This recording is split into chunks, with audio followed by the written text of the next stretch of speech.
with the second lesson for I Might As Well Start Out. Didn't you love that story? How much faith that little girl had that they would get that money. Okay, before we start reading, or before we start in with our lesson, I'm going to ask you some questions about the story. Where did this story happen? What country was it in? What problem did Kara have? What was Kara's problem in this story? What problem did Sister Mary have? What happened to solve both Sister Mary and Kara's problem? Why did Kara tell Sister Mary that she did not eat much? Why did it matter that she didn't eat much? How was life different for the girls at the mission than for the slave girls? So why would they rather live at the mission rather than living as a slave? What was different? What was the first thing Sister Mary did after she read the letter from America? Which sentence tells the main idea of the story? I'm going to give you two sentences. Which one is the main idea? Slave girls had to work hard all day, or God hears and answers prayers. What was the most important thing? What was the main part of this story? Wasn't the story telling us how God hears and answers prayers? It was, so that would be the main idea of this story. Okay. We're going to talk just a little bit about oral reading. Okay, so when we read, what do you do when you come to a period?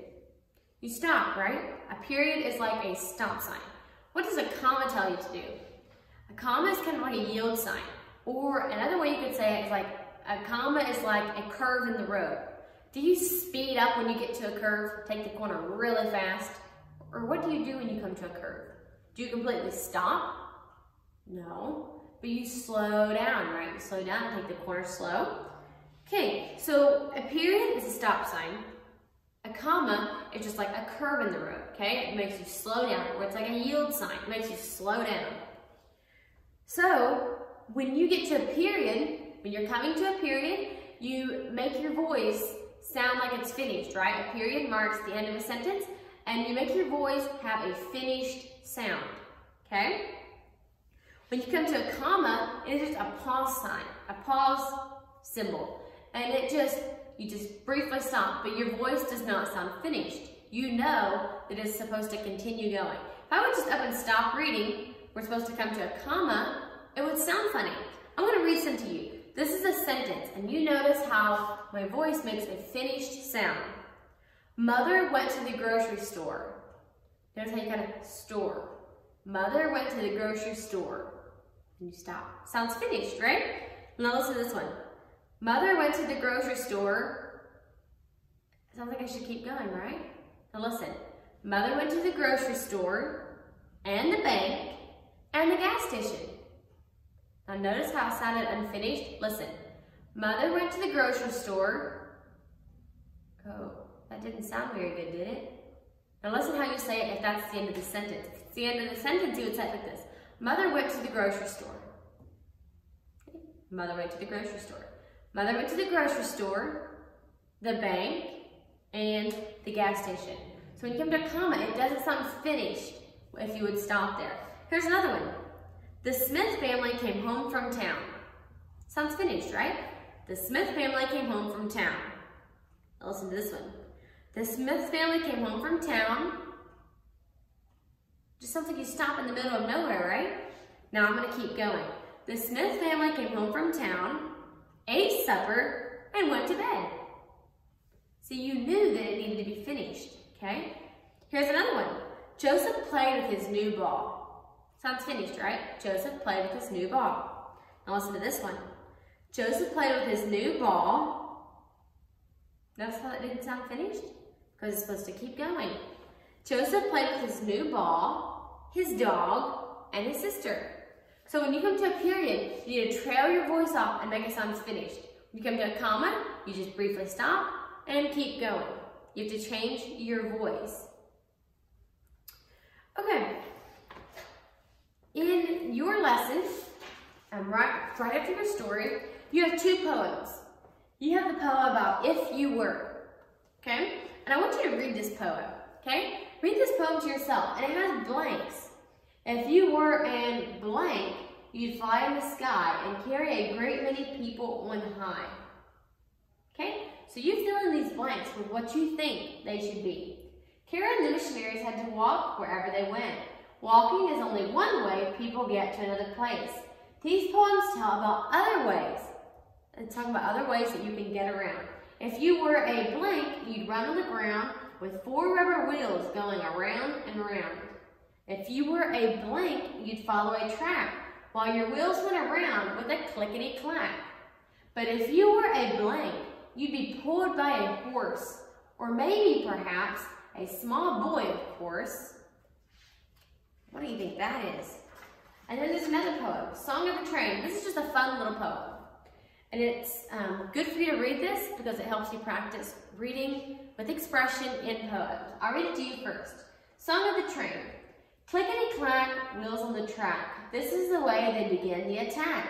Clickety-clack, clickety-clack, clickety-clickety, clickety-clack.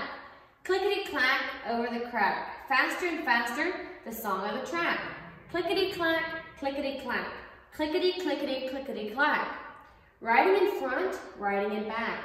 Everyone hears the song of the track. Clickety-clack, clickety-clack, clickety-clickety, clickety-clack. Okay, it's gonna be kind of a tongue twister, but read those 2 poems. First one, you figure out what goes in those blanks, okay? And then the next one, you just read it, okay? Read it to somebody, it's good practice. Also, read your story about I Might As Well Start Out. Read that story to someone again, and then let's look at our lesson.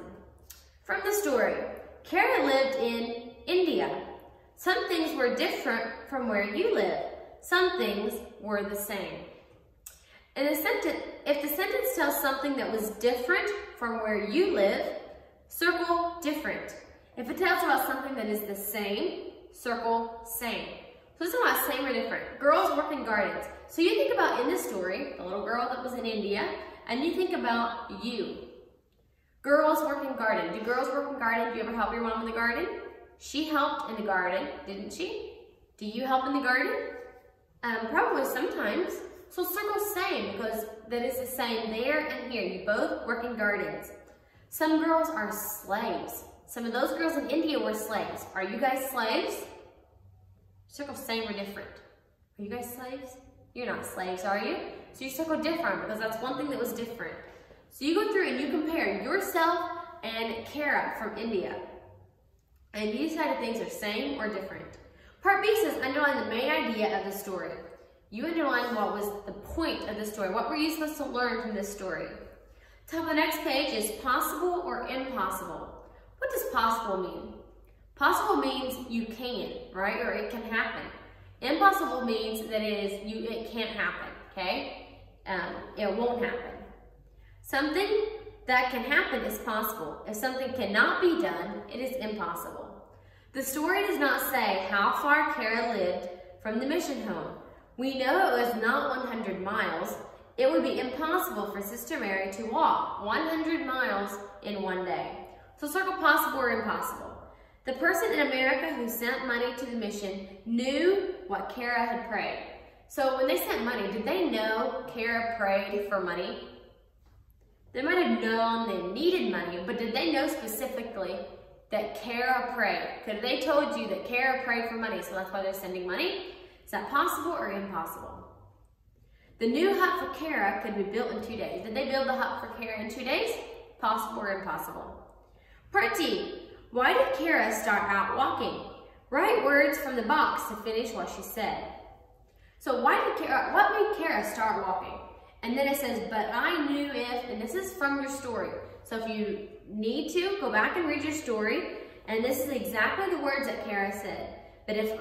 But I knew if blank prayed and I prayed, blank would blank us. Okay? And you use those words in that box and spell those correctly. Top of the next page is your Bible verse. If we ask anything according to his will, he heareth us. 1 John 5:14.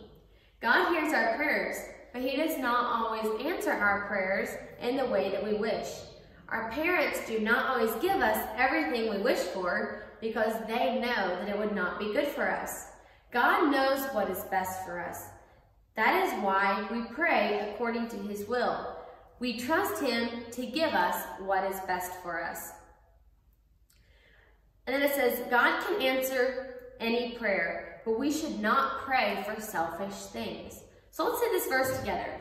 If we ask, let's say that again. If we ask anything according to his will, he heareth us. 1 John 5:14. Say that with me. If we ask anything according to his will, he heareth us. 1 John 5:14. Say that to somebody and memorize it and have their mom sign a little triangle.